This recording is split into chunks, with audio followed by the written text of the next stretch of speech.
आकाशवाणी मध्य प्रदेश से प्रस्तुत हैं प्रादेशिक समाचार।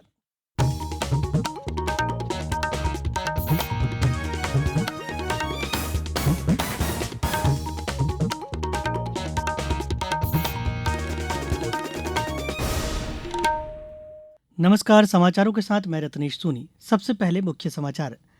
केंद्रीय मंत्री शिवराज सिंह चौहान ने सीहोर में कहा, देश को विकसित राष्ट्र बनाने के लिए किसानों को समृद्ध होना जरूरी। सौर ऊर्जा उत्पादन को बढ़ावा देने के लिए 10 जून को भोपाल में होगा सूर्य मित्र कृषि फीडर योजना समिट का आयोजन। केंद्र सरकार के 11 वर्षों में पर्यावरण संरक्षण और विकास पर दिया जोर। और प्रदेश में भी आज धार्मिक आस्था के साथ मनाया गया कुर्बानी का पर्व ईद उल अजहा। अब समाचार विस्तार से। केंद्रीय कृषि और किसान कल्याण मंत्री शिवराज सिंह चौहान और मुख्यमंत्री डॉक्टर मोहन यादव ने आज सीहोर में लगभग 113 करोड़ के विकास कार्यों का लोकार्पण और भूमि पूजन किया।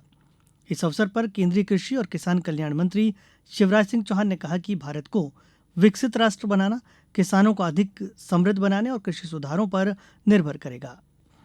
कार्यक्रम में उन्होंने किसानों को विकसित कृषि संकल्प अभियान सफल बनाने के लिए वैज्ञानिकों की बात सुनने और अपने काम में उनकी सलाह का प्रयोग करने को प्रोत्साहित किया। केंद्रीय मंत्री ने इस वर्ष मनरेगा के अंतर्गत मध्य प्रदेश के लिए 6,263 करोड़ रुपए के बजट की घोषणा की। उन्होंने कहा कि सरकार लखपति दीदी योजना का तेजी से विस्तार कर रही है, जिसका उद्देश्य महिलाओं का सशक्तिकरण है। श्री चौहान ने कहा कि इस कार्यक्रम के अंतर्गत 1 करोड़ 48 लाख महिलाओं को वित्तीय रूप से सशक्त बनाया जा चुका है। और बहनों को लखपति बनाने का अभियान जो निरंतर मोदी जी के नेतृत्व में चल रहा है, अभी 1 करोड़ 48 लाख दीदियां लखपति बनी है। लेकिन हमारा संकल्प है कोई बहन गरीब नहीं रहेगी। मुख्यमंत्री जी ने बार बार कहा, लाडली बहना तो चलेगी, लेकिन लखपति बहना दीदी भी हमारी बहनें बनेंगी, कोई बहन गरीब नहीं रहेगी। आजीविका मिशन के माध्यम से यह अभियान निरंतर भारत सरकार मोदी जी के नेतृत्व में चलाती रहेगी और उसके लिए भी प्रदेश सरकार का सहयोग मिलेगा। इस अवसर पर मुख्यमंत्री डॉक्टर मोहन यादव ने कहा कि भोपाल मेट्रोपॉलिटन सिटी में सीहोर के शामिल होने से यहां विकास के और भी नए नए कार्य होंगे। उन्होंने सीहोर नगर पालिका के विकास कार्यों के लिए 50 करोड़ देने, तहसील श्यामपुर में नया कॉलेज और सीहोर में पीएम एक्सीलेंस कॉलेज का नया भवन बनाने समेत अन्य महत्वपूर्ण घोषणाएं की। मुख्यमंत्री ने कहा कि प्रदेश में कोई योजना बंद नहीं होगी, बल्कि हर योजना को और अधिक सशक्त, प्रभावी और जनहितैषी बनाया जाएगा। हम 50 करोड़ रुपया आपकी सीहोर नगर पालिका को देने की घोषणा करते हैं कि लगातार जो भी खेत सूखे रहेंगे वहां तक सिंचाई की व्यवस्था की जाएगी। मैं यहीं से घोषणा करता हूं, नर्मदा के क्षेत्र में आपके इस इलाके में जो जो इलाका बचेगा, नर्मदा भी और पीकेसी का भी लाभ आपको मिलने वाला है। प्रदेश में सौर ऊर्जा उत्पादन को बढ़ावा देने के लिए 10 जून को भोपाल के Kushabhau Thackeray international convention centre में सूर्य मित्र कृषि फीडर योजना समिट का आयोजन किया जाएगा। नवीन एवं नवकरणीय ऊर्जा मंत्री राकेश शुक्ला ने कहा कि इस दिशा में कुसुम सी योजना से अधिक लोगों को जोड़ने के साथ उन्हें लाभान्वित किया जाएगा। उन्होंने बताया कि सूर्य मित्र कृषि फीडर योजना का उद्देश्य Madhya Pradesh power management company limited को कम दर पर बिजली उपलब्ध कराना है। प्रधानमंत्री नरेंद्र मोदी ने देश के किसानों के कल्याण के लिए सरकार की प्रतिबद्धता दोहराई है।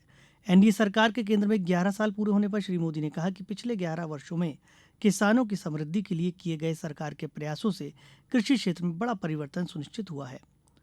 प्रधानमंत्री ने कहा कि सरकार ने मृदा स्वास्थ्य और सिंचाई जैसे मुद्दों पर विशेष ध्यान दिया, जो बहुत लाभकारी सिद्ध हुआ।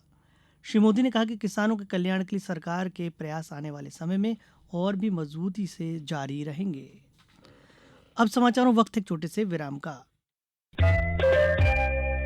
ये समाचार आप आकाशवाणी मध्य प्रदेश से सुन रहे हैं। ये समाचार बुलेटिन YouTube पर Madhya Pradesh news all India radio channel पर और फेसबुक के साथ ही एक्स प्लेटफॉर्म पर AIR न्यूज भोपाल पेज पर सुने जा सकते हैं। इसके अलावा आप हमारी वेबसाइट newsonair.gov.in पर या न्यूज ऑन AIR ऐप पर भी समाचार सुन सकते हैं। समाचारों में एक बार फिर आपका स्वागत है। देश में सेवा, सुशासन और गरीब कल्याण के सिद्धांतों से प्रेरित एक दशक में महत्वपूर्ण परिवर्तन हुए हैं। आकाशवाणी समाचार पिछले 11 वर्षों में प्रमुख क्षेत्रों में सरकार के प्रयासों पर एक विशेष प्रसारण लेकर आया है। इस श्रृंखला में आज प्रस्तुत है पर्यावरण संरक्षण और विकास पर केंद्रित यह विशेष प्रसारण। पेश एक रिपोर्ट।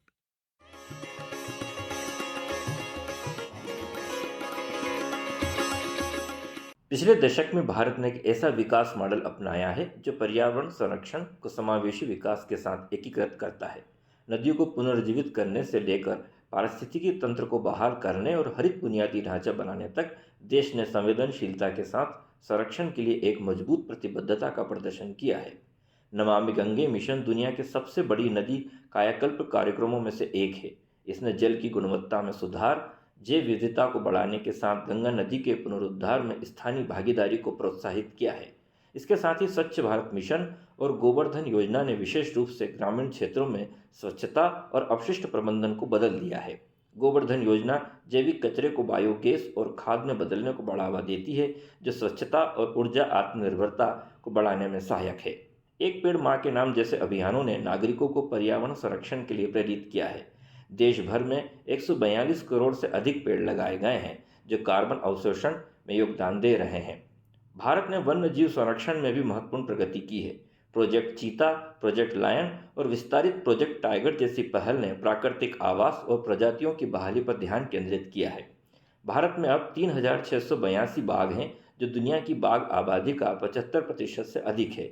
भारत में फिलहाल 90 से अधिक रामसर स्थल हैं, जो एशिया में सर्वाधिक हैं। राजस्थान के फलोदी में खींचन और उदयपुर में मेनार नवीनतम रामसर साइट हैं।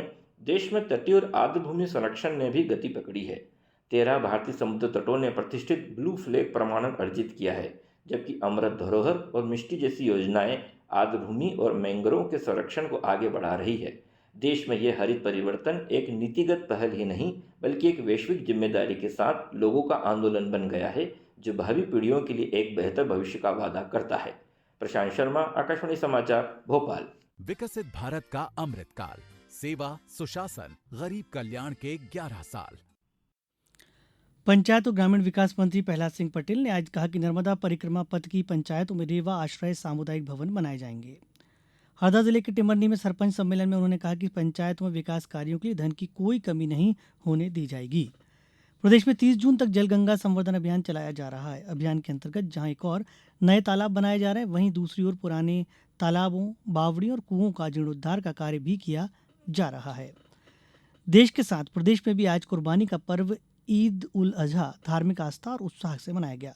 लोगों ने आज सुबह ईदगाह और मस्जिदों में ईद की नमाज अदा की और एक दूसरे को बधाई दी। राजधानी भोपाल में ताजुल मसाजिद, जामा मस्जिद, मोती मस्जिद और मस्जिद बिल्किस जहां में ईद की विशेष नमाज अदा की गई।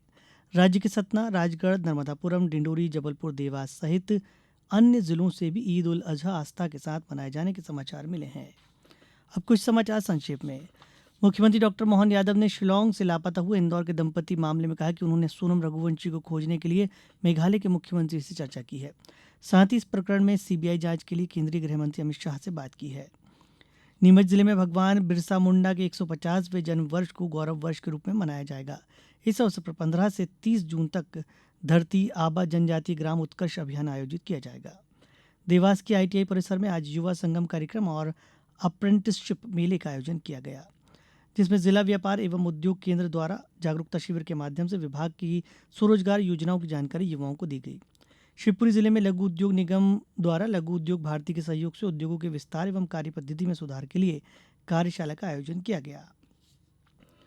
इस समाचार बुलेटिन में बस इतना ही। अगला बुलेटिन सुनिए सुबह 7:10 पर। फिलहाल दीजिए अनुमति। नमस्कार।